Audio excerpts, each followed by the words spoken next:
તો કેમ છો મિત્રો? તો શાકભાજી નીડા જેટલા હતા વરસાદ આવી ગયો ત્યાં કંઈક નવું કોમ હોડી કર્યું. પપ્પા અને મમ્મીએ જો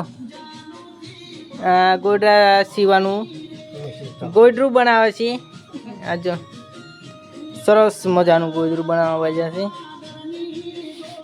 બેઠા બેઠા નવડા બેઠા બેઠા શું કરે આજે?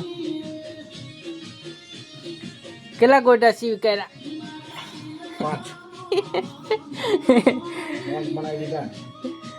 5 ગોદરા પણ હજુ 5 નહીં બને એમ.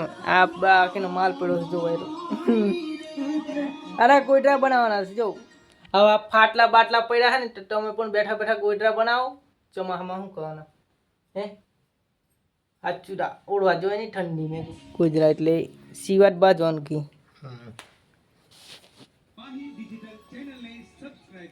હજુ આપણે સિલાઈ મશીનનું કંઈ કામ નહીં, હાથથી સીવી દેવાનું.